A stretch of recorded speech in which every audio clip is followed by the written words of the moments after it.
Bound by Fate, written by Whisper Quill.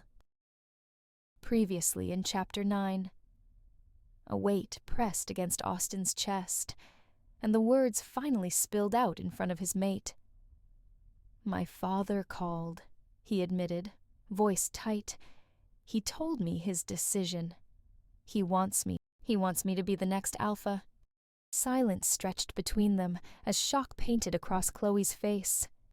Like Austin, she had zero interest in the title of Luna.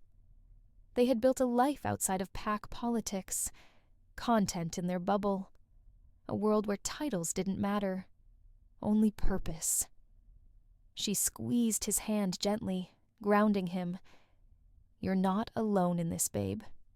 We'll figure something out. Together." Restless, Rebecca's eyes flickered toward the phone on the nearby table.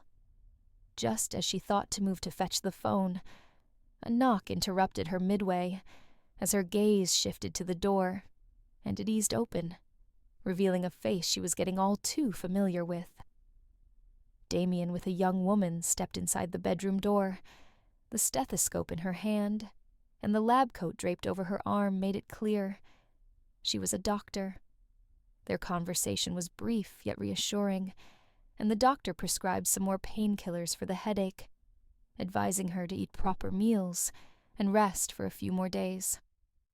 Rebecca's eyes followed her as she stood to leave, but instead, she placed a gentle hand on Damien's chest, halting him in place. "I will see myself out, Damien. You should stay." Her smile lingered as she spoke, her tone easy, familiar, as if this interaction had played out many times before. And then, in the span of a heartbeat, Rebecca saw it, a casual peck on his cheek. Rebecca's eyes widened instinctively as the doctor fully turned and smiled at him sweetly. Damien stood gazing into her eyes, unfazed. The exchange left Rebecca bewildered, and something else. She quickly averted her gaze, forcing herself to look anywhere but at them. Yet, a bitter taste rose in her throat, and she swallowed hard against it. A strange pang settled in her chest. A voice echoed through the empty chamber. "You came, Felix?" Felix stepped forward, his posture unwavering. "It's master to you too, old man." Despite his frail stance, the elder's voice remained firm. "I heard you lost your witch, master." "I did, but I don't care about the witch anymore. I should not have risked everything to capture her in the first place." His gaze darkened as he continued. "But you were the one who made me believe she would have all the answers to my questions, weren't you? And tell me, Felix, didn't you get your answers?" The old man let the question linger between them. A sneer curled on Felix's lips as he seethed. "I don't believe a single word that came out of her mouth. I know what I am destined to do, no matter what she claims. The warnings had been clear. Every prophecy, every omen had whispered the same fate.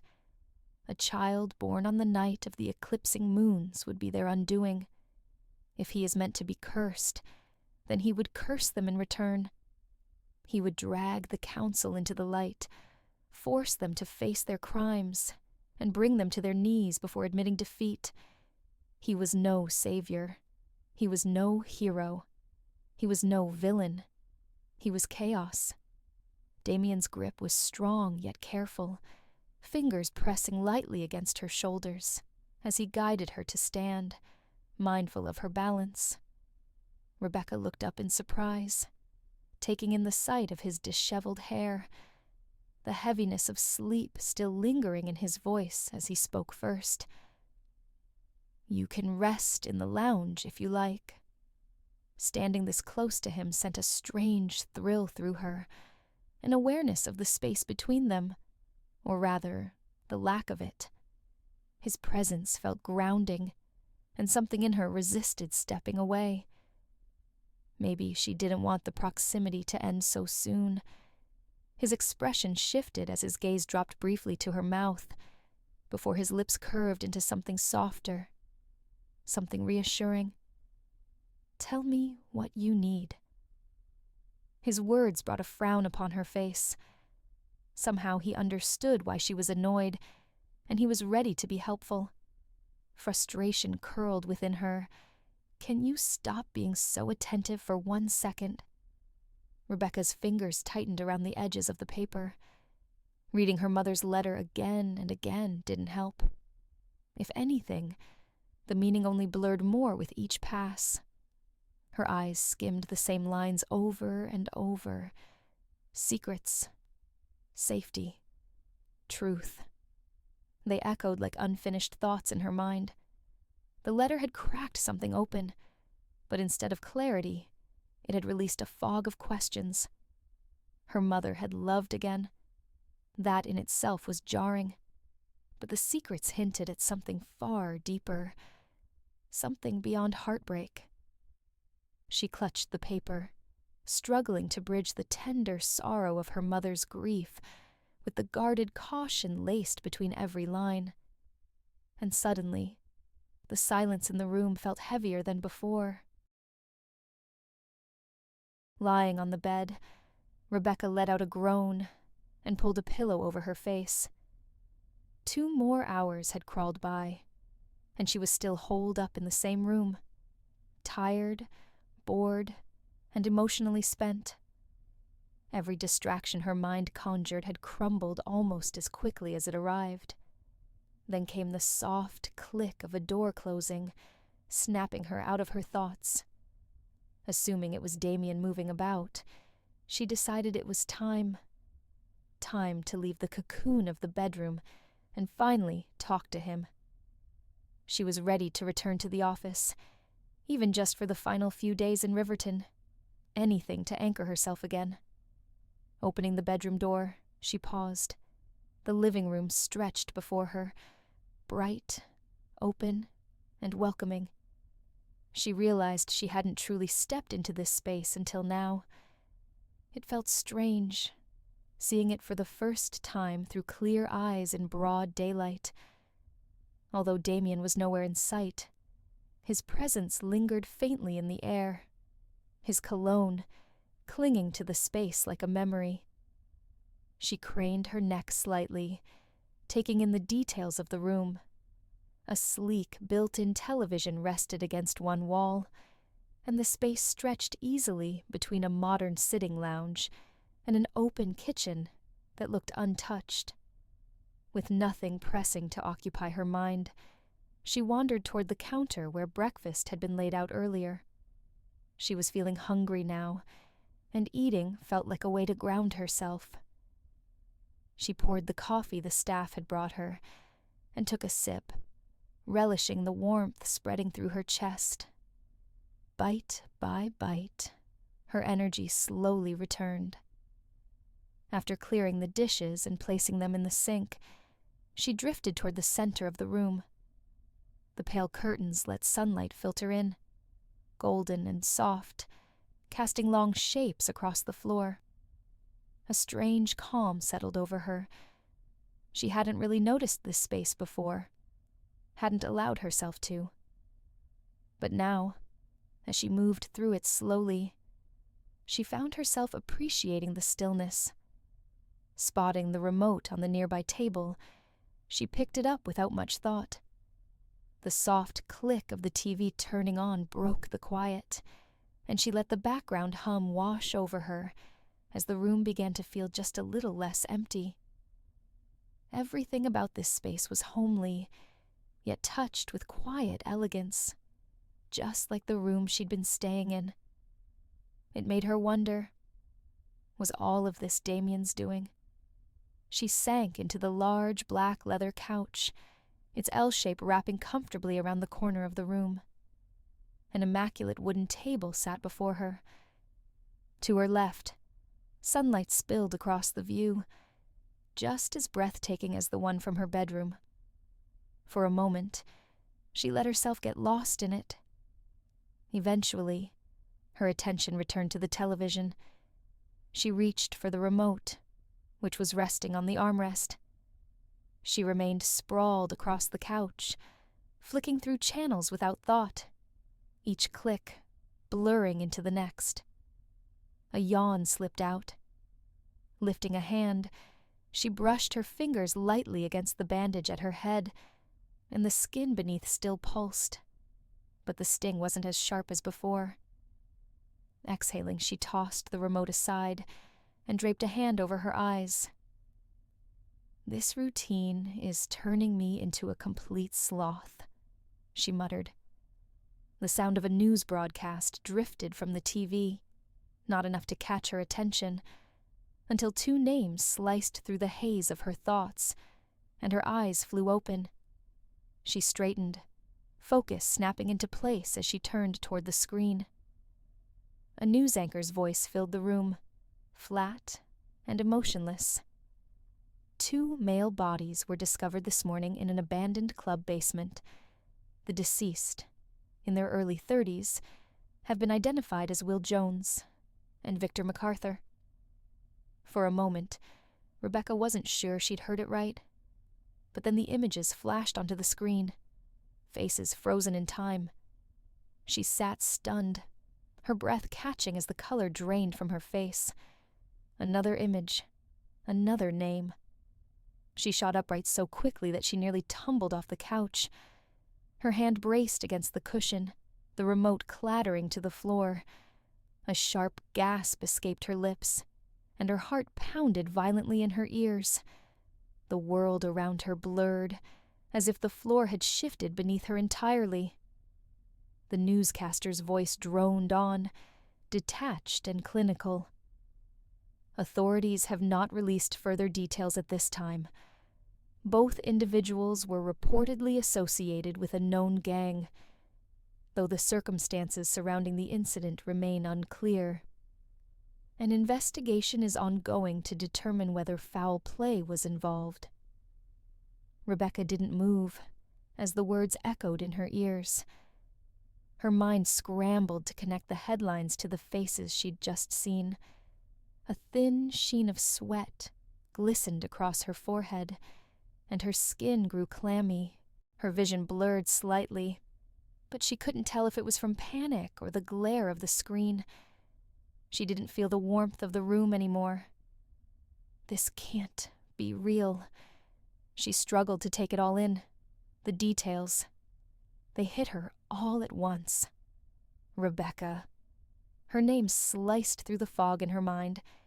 She turned her head slowly, just in time to see Damien approaching, each step steady, deliberate. His expression was unreadable, but his eyes stayed locked on hers.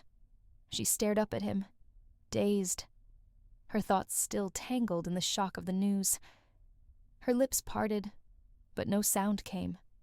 Her gaze flicked back to the television just as the reporter continued. One of the deceased was the son of a renowned film producer, and his friend, an only child, belonged to the family behind a major restaurant chain. Both families had filed missing persons reports just 2 days ago. They are said to be devastated. Authorities are still investigating, but the families believe this was not a simple suicide. There may be more to the story. Blinking up, her spell broke, and she turned toward Damien, watching him as he read the news. "Don't you remember them?" she asked, unsure why she hoped for a reaction. "I do," he said flatly. She stared. "Damien, they are dead." He finally looked at her, his eyes cold and unreadable. "They got what they deserved," he muttered, the words cutting through the air. "You shouldn't waste your breath on those disgusting predators." Rebecca froze. The bluntness of it sent a chill down her spine. As he sat beside her, his voice lowered, but no less firm. "You and I both know what kind of monsters they really were, don't we?" Her brows pulled together as a wave of unease rippled through her. Yes, deep down, she knew the truth about them, what they'd done. They weren't innocent. They never were. but something about Damien's reaction unsettled her. She hadn't expected this calm cruelty. There was a darkness in his tone, too controlled, and when she looked into his eyes, it didn't feel like Damien anymore. It felt like staring at a stranger wearing his face. Before she could respond, Damien stood, turning his back to her. His shoulders were tight, his hands curling into fists, then releasing, over and over, like he was holding something back. Staring at the wall in silence, he finally let out a sharp breath and looked up. "Maybe someone killed them," he said, almost carelessly. "Maybe it was staged to look like they took their own life." Rebecca's eyes stayed fixed on him, her pulse quickening beneath her skin. There was something in the way he said it. Measured, deliberate. Not shock, not even curiosity. Just knowledge that sat too comfortably in his mouth. She swallowed hard. "You're saying that like it's a fact, not a theory." Unflinching, he kept his back to her, fists now relaxed at his sides. "I'm saying," he replied slowly, "that if someone did do it, they knew exactly what they were doing." The room felt suddenly colder. She rose from the couch, her legs stiff beneath her. "You think it wasn't suicide," she said carefully. "You think it was a message." He turned halfway toward her now, his face unreadable. "Don't you?" There was a chill in his voice that didn't go unnoticed, and before she could stop herself, she blurted out, "What are you not telling me?" The silence stretched, and in that pause, Rebecca realized she wasn't sure what frightened her more. What had happened to Will and Victor, or how little it seemed to rattle Damien. She hadn't even registered the words as they left her mouth. Damien's head lifted, and he turned to her slowly, jaw set. Her words echoed in her ears a beat too late, and when she met his eyes, something in his stare made her flinch. Rebecca faltered. "I didn't mean to." Lowering her gaze, she swallowed what came next, shame knotting in her throat. "I wasn't thinking. I should have been more careful. I'm sorry. I know you'd never—" Her voice trailed off. Heat prickled behind her eyes as she stared at the floor. What was I even thinking? Why would I say that to him? "Of all people," Damien muttered, voice low and clipped. "You aren't wrong, Miss Hastings." His thought flickered, unspoken but sharp. I should have done worse. They deserved more than easy deaths. For what they did to her, I should have torn them apart. Wide-eyed, she waited, hoping for an explanation. None came. Damien stepped closer, his movement calm and deliberate. His gaze settled on her face, sharp edges softening. "You still look pale," he said. "We'll see the doctor this evening." The words were casual, too casual, and before she could respond, he bent down, picked up the abandoned remote, and shut the TV off. Without another word, Damien walked off, heading toward the room next to hers.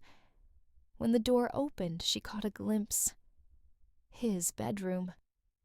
Letting out a frustrated breath, she stood there, dumbfounded. Her eyes drifted to the closed door, then shut in quiet disappointment. Sinking back onto the couch, she let her head rest against the cushion and muttered into the silence. "I never thought anyone could do something like that." "So why?" She bit her lip. "I practically accused him of murder. How do I even face him now?" A beat of silence. He didn't even know their names. He wouldn't do that. Why would he? He wouldn't. She rose slightly, then sat back again. I should apologize. She hated how quickly the doubt had formed. Had one cold sentence truly been enough to twist her instincts that far? That wasn't her. Not usually. And yet, the doubt had slipped in anyway. Did some small part of her see him that way, capable of something so brutal? The idea sat wrong, and yet she hadn't stopped herself. A few minutes slipped by as Rebecca sat, caught in the tug of guilt and hesitation. That strange twist in her stomach hadn't left, not since she'd uttered those words. His silence hadn't helped. No denial, just calm detachment. Finally, shame won. She crossed the short hallway and paused outside his door, lifting her hand to knock, but she didn't know that Damien had already heard her approach. When she knocked again, just once for certainty, his voice came through the door. "Come in."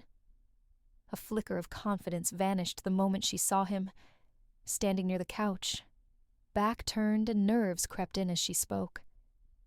"Damien?" Her voice was soft, unsure. He closed his eyes at her voice. She rarely said his name, but each time she did, it felt personal. She never understood why it caught in her throat the way it did, why it always felt like something more than just a name. For a moment, she nearly called him Mr. Formally, but after everything in the past few days, it felt wrong, too distant. Something in him had changed, or maybe something in her had. And after a long time, she felt her walls shift, lowering inch by inch beneath the weight of his gentleness. "Yes, Miss Hastings?" The formal address caught her off guard. "You can call me by my name," she said, a little too quickly. "We're not in the office." He turned slightly, eyes narrowing, not in irritation, but in surprise. He hadn't expected the bluntness and the shift in her tone, but something in him eased. She didn't even realize what it meant, but he did. She was lowering her guard. Taking hesitant steps inside, her eyes swept across the room. A bed sat centered beneath low-hanging lights, their amber glow soft against the shadows. A neat couch hugged the far wall, angled toward a small coffee table stacked with untouched books and an empty glass. The walls were soft, ash-white, clean, and muted, while accents of light gray were visible on the furniture. The breeze slipped in through the ajar door, brushing past her and drawing a faint shiver. Everything was meticulous, intentionally bare. It was simple, intentional. It looked like a space Damien kept polished, yet rarely lived in. The door clicked softly behind her, sealing the quiet. Damien stood near the couch, arms folded, his attention now fully on her. "Are you mad at me?" she said, her voice fragile. He exhaled, a slow, tired breath. "No, I am mad at myself." His words settled heavy, pulling her thoughts into motion. "Why?" she asked, almost afraid to hear it. His eyes didn't meet hers right away. "Some questions," he said quietly, "are better left unanswered, Rebecca." His face held something. Regret. Maybe pain. She couldn't quite read it, not yet. But she didn't ask about what had happened earlier. Instead, she drifted closer to the table, drawn in by something quiet in his stance. He looked exposed. Different from the detached Damien she'd seen in the lounge just minutes earlier. She thought, "I don't understand this man." One moment, he was distant, and the next, quietly raw in a way she couldn't explain. Drawing a deep breath, she tried to calm the nerves crawling beneath her skin. The room felt still. Then Damien spoke, folding his arms. "You came here to say something?" I didn't mean to upset you," she began, words slipping from her mind. "I shouldn't have said what I said. That night still feels too fresh." His unflinching gaze threw her off, and her eyes dropped. He stepped closer, voice quiet. "You didn't say anything wrong." A beat passed. Then he added, gentler now, I know that's easier said than done. I didn't want you to keep thinking about that night. Or them. They dug their graves the moment they touched her. The thought flickered, cold and final, deep behind his eyes. Nodding toward him, she asked, "Can I come back to work?" She cringed internally at her choice of words. It sounds like I'm asking for permission. Damien tilted his head slightly. "Do you feel perfectly well now?" "Yes, I do," she said, with quiet confidence. He gave a small nod. "Then you don't need to ask me at all. Your bandage comes off today. You can ease back into office work starting tomorrow." "I can take it off myself," she offered. "I know you can," he replied gently, "but there's still pain. I want it checked for any sign of infection." He turned slightly, half distracted. "I've got some meetings lined up, and we'll be staying here a few more days. That's enough time for you to help the team. I'm sure they still have a lot to learn." She knew he wouldn't let her out of his sight, even if she asked, so she settled with a simple response. "Okay." Swallowing hard, she stepped back, ready to leave. But her knee clipped the sharp edge of the table, and a sharp hiss escaped her lips. "Ow." Before the sound had even settled, Damien was beside her. His hands guided her gently to the edge of the couch. "Why are you so clumsy, Miss Hastings?" he muttered, kneeling in front of her. His head dipped, shaking slightly, amusement ghosting across his face. "I wasn't looking," she said, embarrassed. Damien looked up, brows slightly lifted. "Where was your attention?" Her gaze dropped. His words made her feel shy for reasons she couldn't explain, her cheeks warming with color. She'd never felt like this before, with anyone. Bravely, she deflected. "It doesn't hurt much." He understood the shift in her tone and rose from his kneeling position. Standing now, he loomed gently over her, eyes searching her face for a moment. "Are you okay?" She stood slowly, testing the pressure on her leg. Then, without thinking, she returned the question. "Are you?" Her question clearly caught him off guard, as his brows tugged together.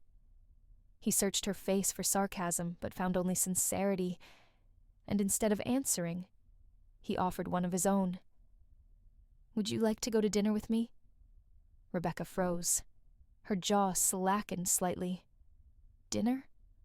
Her mind scrambled to fill the silence, but all she could think was, is he asking me out on a date? Before the panic could root itself, his voice cut through, softer this time. "You've been stuck indoors too long. It might help." Still dazed, she murmured, "Huh." And then it happened. A smile tugged at his lips, barely there, but unmistakable. She noticed it instantly. "Do you not want to go with me?" he asked, like it was the simplest thing in the world. A familiar knot tightened in her stomach, the same one that had lingered ever since Damien had rescued her. As silence stretched between them, she swallowed harder than usual. Then came the low sound of him clearing his throat. "It's fine if you don't want to go," he said, voice neutral but tight.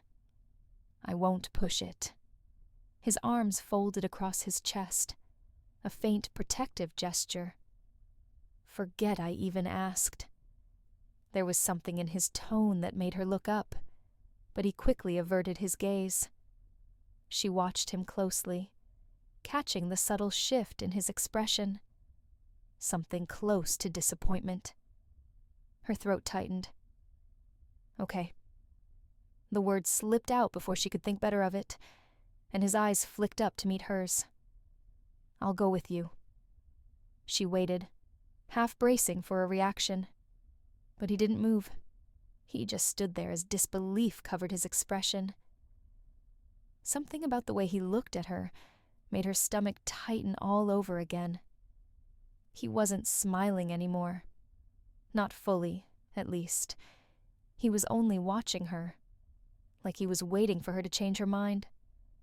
Rebecca swallowed, unsure what surprised her more, his silence or her own willingness. I said yes, and somehow that felt bigger than it should. God knows I need to be out of this penthouse. It's just dinner. No need to overthink it. Besides, he asked me first.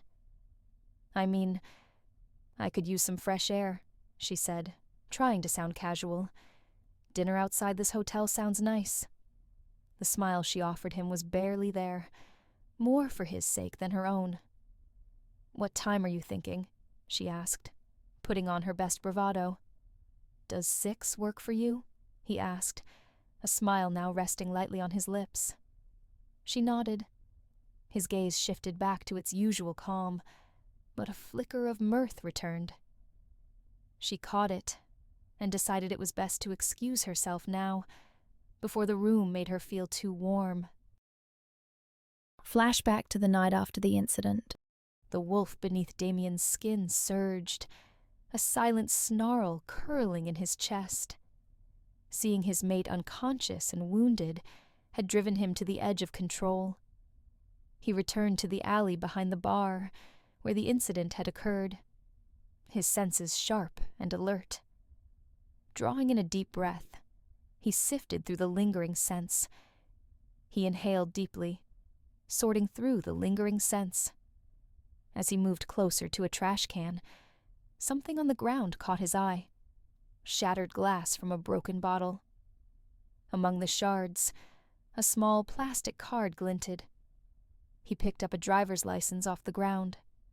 The name read, Victor Lockwood. He memorized the details, especially the address. Without hesitation, he tossed the card aside. He could track them now, follow their scent, and make them regret ever touching her. But the thought of Rebecca waking up alone, in pain, stopped him cold. She needed him more than they needed punishment. Jaw clenched, he cast one last look down the alley. There would be time for justice. Tonight, she came first. It came as a surprise, even to him, just how much control his beast seemed to have. Violence had never been something his wolf feared. Damien had stood on both ends of it too many times to count. As an alpha, his beast was hardwired to eliminate any threat that befalls his mate. It came nothing more than a surprise to him, because violence isn't something his wolf is ever afraid of.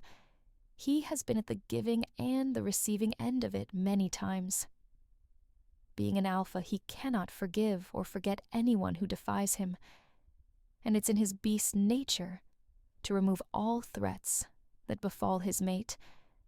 By the next night, that instinct had sharpened into a singular purpose. Damien's wolf was on the hunt. Tracking in a city teeming with millions made it harder. Too many scents, too much noise. But his beast was relentless. He started with the address from the license, but the apartment, however, was silent. Empty. Not even a heartbeat behind the door, and frustration simmered beneath his skin. He searched nearby buildings, scanning for any sign of movement, any trace of the scent. When that failed, he let instinct take over. One bar led to another, then alleys, then the darker corners of the city, where the air turned thick with danger. Wherever his beast pulled him, he followed. Few nights have already passed. Damien had raided every place where their scents still lingered, but he'd found nothing. His beast was growing restless, dangerously so. The frustration clawed at him, threatening to spill over into self-destruction. Keeping it contained was becoming nearly impossible. Navigating the road with heightened senses, he reached for his phone to check for updates, only to freeze when a distant shriek pierced the night. Tossing the phone onto the passenger seat, he slammed the brakes. The car jolted to a stop, ears sharp, he strained to catch the direction of the sound. Another sound shattered the silence, and with it, the last thread of Damien's control snapped. He was out of the car in an instant, instincts fully unleashed. The air was thick with overlapping scents, but only a few stood out. Fresh, sharp, and close. Someone was still here. Another cry echoed raw and panicked. He ran, mindful of his surroundings. Fog crept low across the ground, veiling the path ahead. If not for his supernatural senses, he might have missed her. A young figure, stumbling through the shadowed edge of a public park. Trees loomed overhead, blocking the light, casting jagged shadows across the earth. She ducked behind a tree, gasping for breath, her mouth opening, likely to scream again, but the sound that followed wasn't hers. A sickening crack split the air. In a blink, her body crumpled to the ground. A man stepped into view, looming over her. He held a baseball bat, its end splintered from the blow it had just delivered against the tree. The woman whimpered, then went still, unconscious from fear. With fists clenched and jaw tight, Damien moved silently from the opposite end of the clearing. Taking cover behind a tree, he waited, watching, listening. He decided not to strike until the assailants revealed themselves fully. A deep breath filled his lungs as he scanned for any other threats. The voices that followed felt unfamiliar, but the malice in them was unmistakable. "Look, man," one of them sneered, stepping beside the other. She hadn't even taken the hit. You smacked the tree, and she fainted. Pathetic. His laugh was low and cruel. "Shut up," the other snapped. "I had my fun with this bitch. She was good." Venom laced every word as he sneered, but she thought she could run away from me. A low, cruel laugh followed. I should have sold her to the ring when I had the chance. She would have made me a damn fortune. Playing house with her, that was my mistake. The hatred in his tone was unmistakable, spitting each word like poison. "She'll always be mine," he growled. "She knows exactly who I am and what I'm capable of." The second man chuckled darkly. "Then teach her. If she works the ring, she'll stay tamed." A pause, then a slow, deliberate breath from the first man. "You're not wrong," he said. "But first, I need to break a few bones. Let her heal. Then I should show her the kind of hell she was always meant for." The second man grinned, wicked and silent. Damien didn't need names. He knew Victor and Will, and the woman lying at their feet. She stirred, a faint shuffle accompanied by a broken sound. Victor raised the bat, aiming for the leg, but he never got the chance. A blur of motion, and Damien's shoulder slammed into Victor's side like steel, sending him flying into a tree with a sickening sound. Before Will could reach, a crushing grip locked around his throat. His breath caught, once, twice, before panic surged. Hands clawed helplessly at the hold, but the pressure only tightened. "Who the fuck are you?" His lungs burned, vision blurred. A rasping gurgle escaped, raw and pathetic. Damien's voice cut through the air, low, calm, and laced with menace. His lips curled into a snarl as he stepped closer. "I have been looking everywhere for you," he said, each word deliberate. "I let you both go once. That won't happen again." The man in his grip struggled, a throbbing pressure building behind his eyes. His heart pounded, desperate to keep him conscious, but the oxygen was vanishing fast. "Let me go," he rasped, voice barely a whisper. Damien's eyes burned like embers. "You hurt my mate." His wolf surged forward, no longer content to stay hidden. The beast made itself known, rage pouring off him in waves. A sharp crack echoed through the trees as the man's neck snapped, his body going limp in Damien's grasp. The second attacker lunged from behind, thinking he had the advantage. He didn't. Damien turned, swift and merciless. The fight was over before it began. Another crack. Another body crumpled to the ground. Justice delivered. With flared nostrils, his breath began to come in heavy bursts. Days of restrained fury now surged through him, uncontained. The rage had served its purpose, and now it left him content. Then he looked down.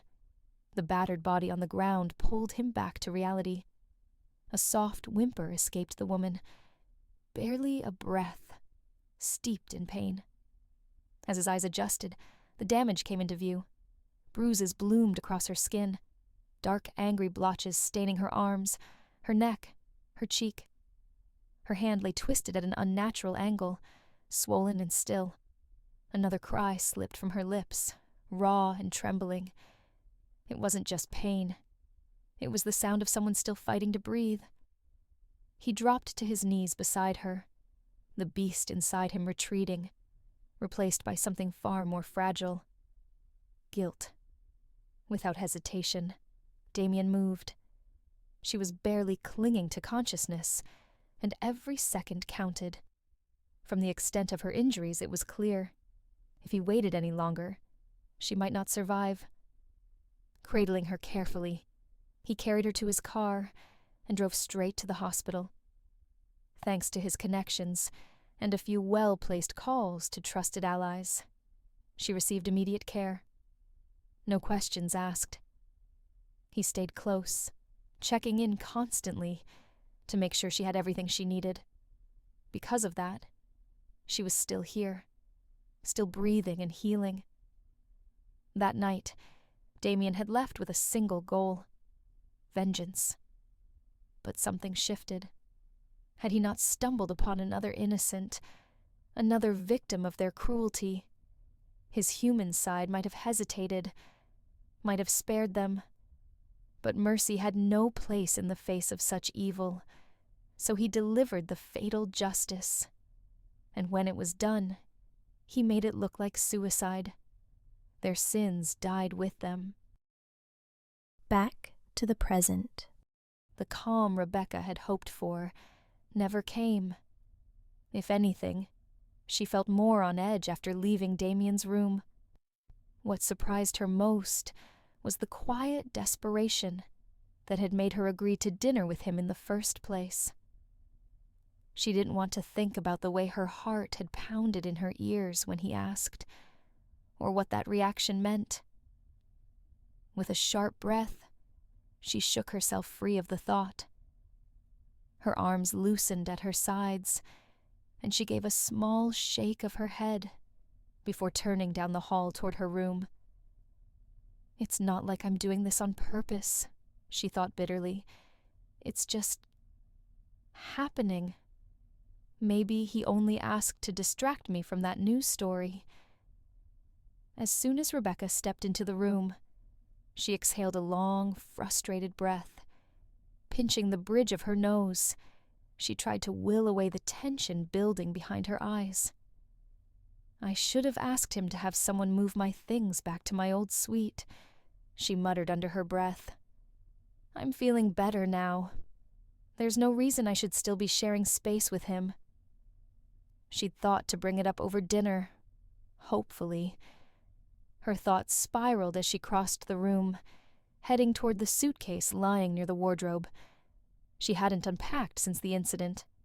At the time, it had felt temporary, just a necessary arrangement while she recovered. Now, it felt like a mistake she hadn't corrected soon enough. An hour passed quickly. The hospital visit was brief but reassuring. Relief washed over Rebecca when the doctor told her she no longer needed pain medication, unless absolutely necessary. The wound had healed well. Only a scar remained, one that would fade with time. She just needed to be cautious for a while longer. The drive back with Damien was quiet, almost peaceful. He didn't bring up the earlier conversation, and she chose not to stir the waters either. Some things were better left untouched, for now. Still, her thoughts wandered. Before they reached the hospital, she'd half expected to run into that female doctor again. She was almost certain this was the hospital where she worked, but to her surprise, someone else had attended to her. She didn't understand why the thought lingered, why the curiosity clung to her like static. Damien had made it clear they weren't together. So why did that woman feel close to him? Maybe they had history, she reasoned. One of those rare couples who part ways without bitterness, and somehow manage to stay civil. She was so lost in thought that she didn't realize they'd arrived back at the hotel until the car slowed to a stop. They walked in silence, parting at their doors, but not before Damien reminded her, gently, of their dinner plans that evening. At exactly 7, a gentle knock stirred Rebecca from her thoughts. She unplugged her phone, grabbed her bag, and moved to the door. As she opened it, the quiet click interrupted Damien mid-scroll. He looked up, and his world shifted. There, Rebecca stood, framed by the doorway in a sleek black ribbed knit dress, the sleeves clinging gracefully to her arms, the fabric hugging her figure in all the right places, without ever trying too hard. The simplicity of it made the moment breathless, and unknowingly, she wore his favorite color. His breath faltered, his gaze lingering longer than it should have, and she noticed. The silence stretched, thickening with every beat of her heart, tension blooming at the base of her neck. Self-consciousness prickled along her skin as thoughts tangled in her head, and she briefly looked away. When she glanced back, doubt crept in. Did I overdo it? She was used to dressing modestly. This felt like a risk.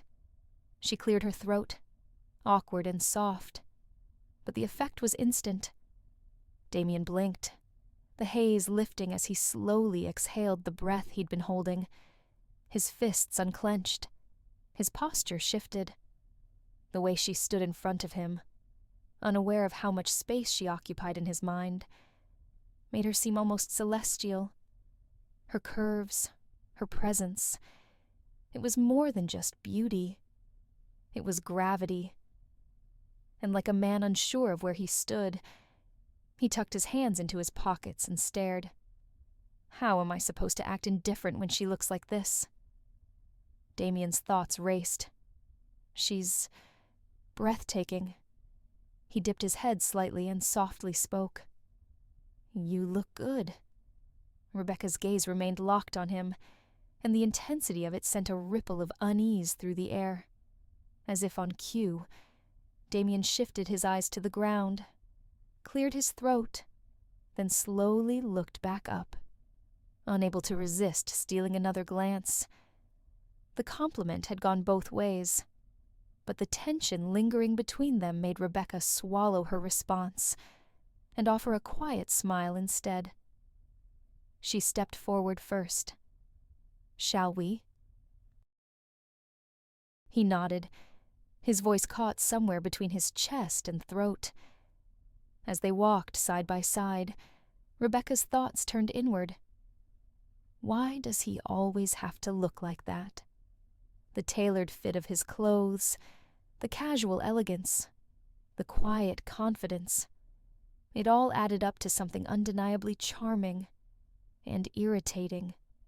Maybe I should have just worn jeans and a tee. The night hadn't even begun, and already her heart was far too loud. A charcoal gray button-down, with the top 2 buttons undone, paired with black chinos and crisp white sneakers. He wore it like a second skin. The fabric clung just enough to hint at his build, complemented by a leather-strapped watch on his wrist. Everything about him looked relaxed, easygoing even. But the details betrayed him. The subtle cologne, the precise roll of his sleeves, the way his movements held quiet certainty. This was a man who understood control, even when pretending not to exercise it. He hadn't spoken until Rebecca turned to lead the way. But then, his soft voice followed. "Let's go." And just like that, the same thought flickered across her mind again. It's just dinner, not a date.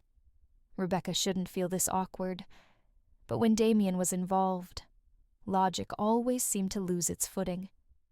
Nerves threaded tight through her chest, no matter how casual the arrangement. And as they walked side by side, the line between dinner and something else blurred with every step they took. The walk to the parking garage was quiet, but the shift between them was impossible to miss. Their steps fell in rhythm, almost unconsciously, and the subtle glances they exchanged spoke louder than words. When Damien opened the car door for her, waiting until she settled before circling to the driver's side, Rebecca inhaled deeply. Her lungs filled too quickly, like they didn't know what to do with the air. She wasn't prepared for tonight, not emotionally, and yet his presence was beginning to carry weight in her mind. She couldn't afford another spiral. Not now. Not while they were sharing space and silence. So she sat straighter, summoned the confidence she knew lived somewhere inside her, and settled into the seat like she belonged there. Damien glanced her way once, just once. Then the engine hummed to life, and they pulled away from the garage, tension riding quietly between them. Dinner went smoothly, with Damien managing to keep the atmosphere light and easy. Though he seemed a little reserved at first, it didn't take long for him to relax, quietly switching off the relentless storm in his head, at least while he was sitting across from her. To her surprise, Rebecca found herself speaking more freely than she expected, sharing pieces of her life before Sunsville. It was Damien who'd prompted the conversation, curious to know more about her, and in that moment, she chose honesty. In return, he offered fragments of himself. Nothing too revealing, not yet. Damien hadn't told her about his nature or the bond they unknowingly shared, but he did let slip a few stories from childhood, sincerely laughing as he recalled how he and his siblings had driven their father to the brink of madness more times than he could count. While they waited for their order, the mood softened even further. When Rebecca asked about his mother, Damien's voice shifted, gentle, quiet. He spoke of her with genuine affection, and the small smile that flickered across his lips didn't go unnoticed. It made Rebecca miss her own family more than she expected.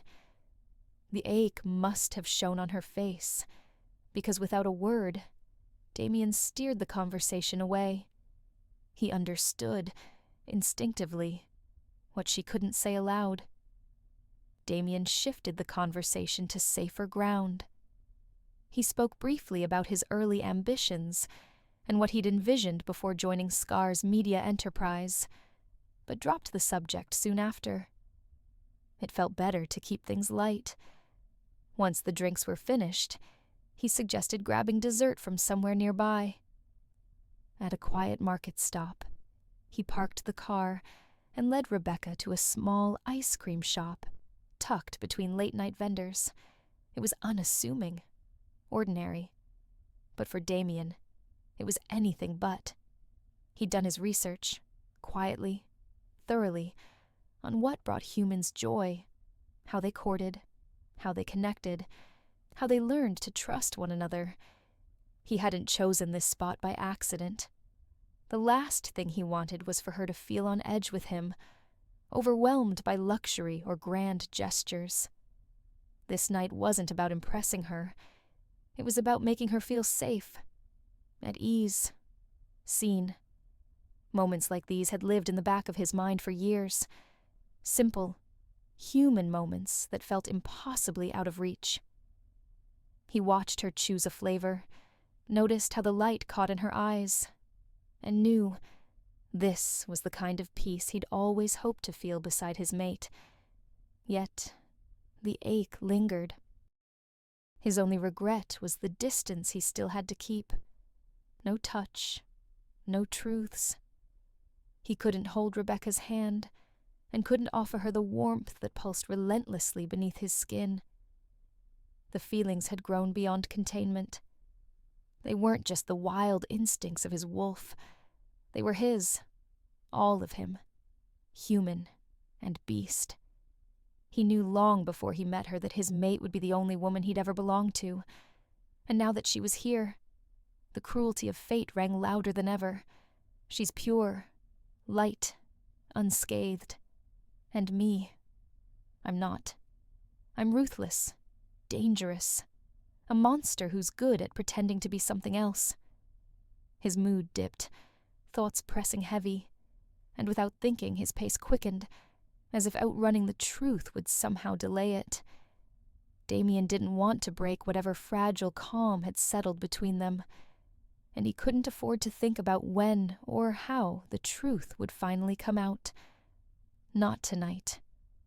Rebecca's steps slowed as they walked, her gaze drifting to Damien's back. She couldn't stop herself from stealing quiet glances. Something about this moment felt unmistakably like a date. Not the dramatic kind, but the kind where one person takes the lead, plans it just right, and the quiet exchange of stories turns intimate without trying. Damien hadn't said anything to suggest more, but the way he made her feel safe, seen, was quietly persuasive. When he proposed a walk, she hadn't hesitated. He'd asked gently, cautious of her strength. "Don't worry," she'd said, brushing off his concern. "I need to stretch my legs anyway.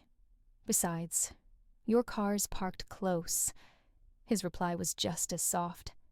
"I won't hesitate to take you back if it gets too much. I know it's been days since you've had a night out like this."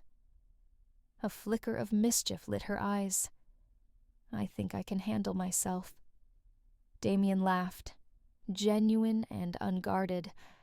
"I'm sure you can." He paused then, gaze steady. "Thanks for coming out with me." The words settled in her chest, gentle and warm. They stopped in front of an ice cream parlor. Soft neon spilling light across the pavement. Something about it felt timeless. They slid into the booth near the window, its vinyl cushions slightly worn. Echoes of summer nights and stories long past, etched into every crease. Rebecca's cone dripped steadily onto a napkin, mint chocolate chip melting into a puddle she barely noticed. The air inside was thick with sweetness. Vanilla, fresh waffle cones, and something quieter, something lingering, like the scent of childhood and laughter folded into every corner. Outside, the town moved with its usual slow rhythm, streetlights glowing softly against the settling dusk. But in here, time pulled back. It paused just enough for two people to feel untethered from everything else. Damien watched the light trace patterns across her cheek, and for a breath or two, neither spoke. It wasn't silence. It was comfort. In this moment, Rebecca felt lighter than she had in days, as though some quiet part of her had finally been granted space to exhale. The ice cream in her hand melted slowly, forgotten, as the stillness between them became something soothing instead of strained. A few minutes passed before either of them spoke. Damien's voice came first, low and thoughtful, his concern laced with the way he held her gaze. "Do you feel better being out here?" She met his eyes briefly before looking down and nodding. I never thought I'd see you sitting in a place like this." His response came with a smirk, a small one, but enough to send warmth creeping up her neck. "There's a lot you don't know about me yet." Before she could respond, his phone buzzed on the table. The vibration cut through the quiet, and Damien's expression shifted immediately. The screen lit up, and whatever name he saw made the air change around him. A frown settled on his face, deeper than before, and hesitation gripped his features, noticing his facial expression. "You should take it," she said softly, the reassurance gentle. "I'll wait here." With a reluctant nod, Damien excused himself and stepped away to take the call. As he reached for his phone, he offered Rebecca one last glance, then pressed the answer button and disappeared through the shop's doorway. Left in the quiet, she finally exhaled, realizing she'd been holding it in since the moment he sat down, and focused on her ice cream. His presence stirred something unfamiliar. It wasn't overwhelming, but enough to blur the boundaries between comfort and something deeper. And though she couldn't quite name it, there was no question about his intentions. Dinner hadn't been a distraction. It had been thoughtful of him. For her, he made her feel good, warm, at ease. Rebecca thought back on the little things, how carefully he drove, how present he was during conversation, how his hand always hovered just close enough when they walked side by side. She remembered the moment someone rushed past them on the street, and without a word, Damien switched their places, shielding her instinctively. She hadn't even noticed until after it happened. It was nothing grand, but it meant everything. A smile tugged at Rebecca's lips as memories of dinner flickered through her mind. She couldn't deny it. This version of Damien, relaxed and low-key, was the one she liked best. She hadn't meant to read into his gestures, but her heart was louder than her logic tonight. "This isn't healthy," she muttered to herself, brows drawing together. "Obsessively thinking about someone, and me? Why? Stop it before it spirals." She sat back in the booth, trying to quiet the tangle of thoughts. More than 15 minutes had passed. The call must be over by now. Slipping out of the parlor, she scanned the sidewalk in both directions, thinking back to which way he'd headed. But the walkway was empty. No Damien in sight, and no echo of footsteps either. Her brows knit in confusion. Wasn't he here just moments ago? A sudden gust of wind sliced through the street, tugging at Rebecca's sleeves. She shivered, instinctively wrapping her arms around herself as she took a few uncertain steps forward. Her eyes flicked left, then right, searching the empty walkway with rising confusion. Damien was still nowhere in sight. She pulled out her phone and dialed his number, but the call went unanswered. That silence stirred something deeper. Panic crept in, twisting through her chest as memories from the last time she was alone on a night like this surged forward. Her voice trembled as she muttered aloud, more to the shadows than to herself. "If this is some kind of joke, Damien, it's not funny." But she already knew. It wasn't a joke. Something felt off. The twist in her gut warned her in the way only intuition could. Something wasn't right. "No," she whispered again, trying to drown out the unease. "Nothing would happen to him. He's a giant. Probably busy talking to someone. Maybe lost track of time." She blabbered, but her tone betrayed her. There was fear in it, more than frustration, more than doubt. A tension settled around her shoulders, the kind that only appeared when the air started lying. Rebecca had reached the far end of the market, where the shops thinned and shadows stretched longer between flickering streetlights. She paused at the edge of the sidewalk, drawing in a shaky breath as she glanced back toward the ice cream parlor. Still empty. The car sat quietly beneath the lamppost, its interior dark. He wasn't inside. Her fingers tightened around the strap of her bag, and she tried to brush off the unease building in her chest, but it clung stubbornly. She turned, retracing her steps toward the spot where Damien had answered the call minutes ago, hoping to catch a glimpse of him. But then she saw it. In the blurred edge of her vision, something moved. A shadow, low and fleeting, across the alley far ahead of her, quick as breath, and her neck twisted, eyes straining to identify the shape. It looked like a dog, maybe, but it was gone before she could be sure. Her heart kicked against her ribs. A slick bead of sweat formed at her hairline as she blinked, the image refusing to clear. Her feet stalled, mind begging her to turn around, to leave this alone. And yet, she stepped forward, not out of bravery, not out of choice. Her body moved on its own, guided more by instinct than reason, drawn into the very darkness. The alley loomed, and still, she walked. The arguing voices grew louder as Rebecca crept forward, her feet silent but hurried. Every word was thick with hostility, and just as she leaned closer, the tension erupted. A harsh thud, unmistakable, followed by the screeching clash of metal colliding. She jerked back, pressing herself against the cold wall, hidden in the shadows.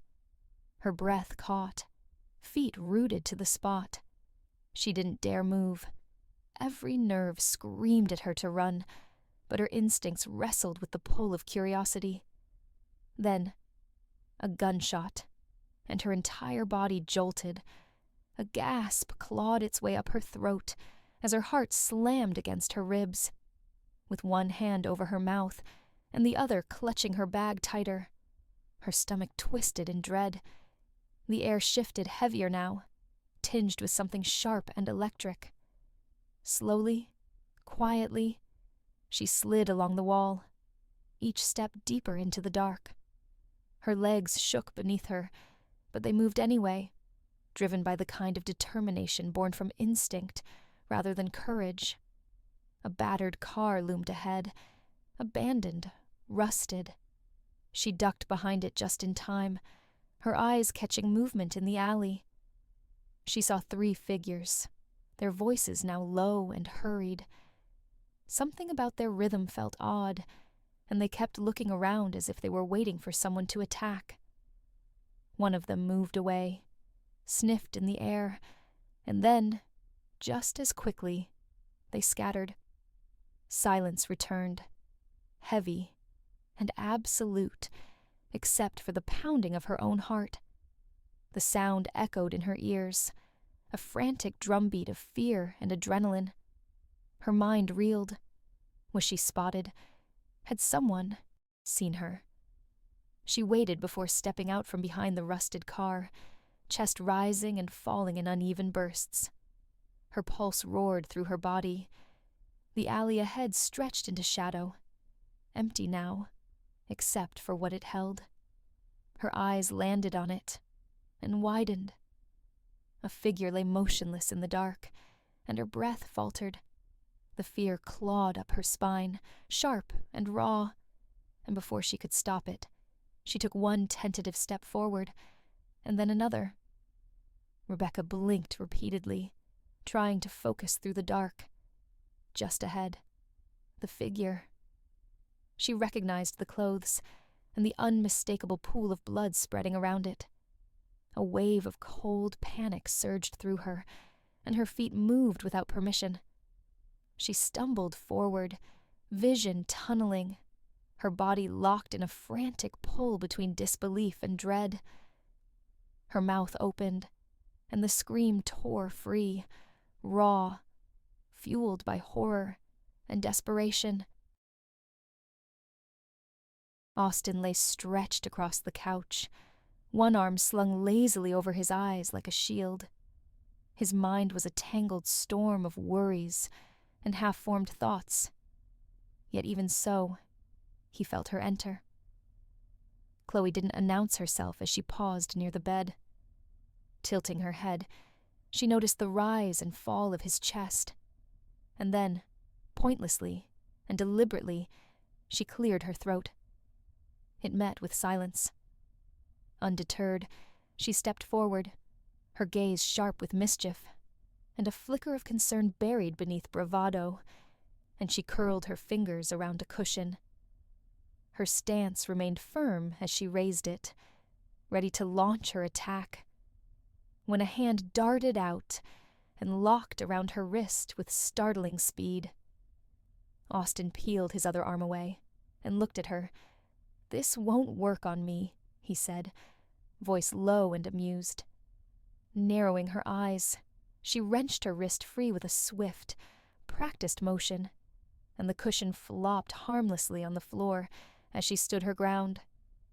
"I wasn't trying to start a pillow fight," she murmured. "Just trying to see if you're still in there." His smile lingered, but the corners dipped ever so slightly. "Still here," he said. "Too much to think." Her expression softened, but only a fraction. Huffing under her breath, Chloe threw a small fit, half frustration, half affection, before settling herself beside him. She picked up Austin's legs with quiet care, sliding them onto her lap, as if the act alone might coax him out of whatever shadows he'd sunken into. Her hand hovered briefly, then landed gently against his shin. She traced slow circles there, not with precision, but with familiarity, letting her touch speak the concern her words hadn't yet found. "How did it go?" she asked. From the other end, his arm covered his eyes once again, a barrier he hadn't lifted even for her entrance. "How do you think?" came his bitter reply, flat, unembellished, but raw beneath. She sighed, the sound soft but edged with worry. "That bad, huh?" A beat passed. The quiet settled, charged not with tension, but with the calming hum of the mate bond between them. Their closeness wasn't just a habit. It was instinctual, the kind of tether that made even silence feel like presence. Her skin against his had begun to ease the tightness in his jaw, the clench in his shoulders, as it always did. Exhaustion laced his voice as he began. His voice barely rose above a whisper. "He's not responding to the treatments anymore. It's like he's already halfway gone." She didn't interrupt. Her fingers stilled against his leg, the silence between them stretching just enough to let his words settle. "The spell has consumed his mind and body entirely. It's irreversible, even with my team's most advanced resources. Whoever cast it knew the moment he was captured, blood magic would seal his fate. I wanted to believe we could find a way around it, but..." Austin's voice trailed off, the weight of failure pressing against his chest. Chloe's fingers threaded gently through his hair, but even as his body sought comfort, his mind kept circling back to the same unease. If one could slip through, how many more were already here, waiting, watching? Chloe leaned forward slightly, her voice low but firm. "You're not alone." She didn't know any other way to comfort him. Austin had been stretched thin lately, between the patient, the pack, and the expectation no one dared voice aloud. And still, he kept going, kept trying. An unnamed man slipped across the city borders a few days ago, unnoticed. He came with a purpose, but the moment he was discovered, the plan must have collapsed, and the one who sent him clearly decided his life no longer held value. Despite the city's strong defenses, these recent breaches have shaken everyone. If the rogues are truly on the move, then they're deploying their men one by one, hiding them in plain sight. And if more have already infiltrated, It means they're watching, waiting, and tracking them from the shadows. A few quiet minutes passed, the kind that didn't need filling. Then Austin sighed deeply and gently pulled his legs from her lap, sitting up. "I should clean up," he said, voice low but steadier now. "Take you out. You deserve more than this couch, and my brooding—" Chloe gave a small smile, brushing a crease from her jeans. "I'll hold you to that. But today, we will have dinner at home." "We have much to discuss," nodding. He forced a smile as he left for the shower. Chloe saw through it. She always did, but neither said a word. Tonight was supposed to be about family, about normalcy, even if the shadows were closing in. The Scars were lounging in their private quarters after dinner, a space tucked deep within the mansion, designed for moments like this. Unlike the bustling main pack house, always alive with the laughter of pups in the gardens, the clang of training from the fields, and the steady rhythm of guards on patrol, this part of the residence offered quiet, privacy, a place where the Scar family could breathe without eyes watching. The mansion itself had been built with intention, residential wings pushed to the back, shielded from the constant movement of pack members who occupied the central grounds. Routes branched out from the pack house, leading to training fields, greenhouses, and the elegant homes of other Silver Dawn members. Watchtowers dotted the borders, their design subtle enough to avoid suspicion, yet strategic enough to catch what mattered. Not far from the main house stood the pack hospital, with healing huts and clinics scattered near the borders for quick access. A sprawling library near the school held records of laws, history, and bloodlines. And within the city's reach, 2 major workshops thrived, one mastering magic, the other weaponry. But tonight, none of that mattered. Tonight was about family. Alexia, the youngest Scar, was curled beside Chloe, her eyes bright with curiosity. Loved by all, clever and kind, she had a knack for getting her way, especially with Damien, who she swore loved her the most, and judging by how easily he caved to her widened eyes and emotional blackmail, she might not be wrong. Austin walked in with 2 mugs, handing one to his mate before settling beside them. Alexia leaned into him, voice sweet and scheming. "Please tell me what it is, brother." Austin shook his head, sipping calmly. "No gift this year, missy." Alexia gasped dramatically, and Chloe shot Austin a glare as Alexia began to whine. He caved instantly under his mate's look, which had his younger sister giggling triumphantly as she slipped off the couch to claim a chair across from him. Xander, from across the room, groaned. "She's doing the eyes again." Alexia turned to him, sweet as syrup. "But you love me the most, don't you?" Xander sighed. "Of course. Yes," Austin chuckled. "This is why she always wins." Alexia's giggles filled the room, bright and carefree. Austin chuckled along, but his hand lingered too long around his coffee mug, eyes distant for a fraction of a second. Chloe noticed, though she said nothing, only smiled wider, determined to let her mate have this moment of peace. Just as Alexia leaned forward, plotting her next attempt to wheedle the truth from him, a sharp buzz rattled the table. Austin's phone lit up, one glance at the screen, and the warmth in his expression vanished.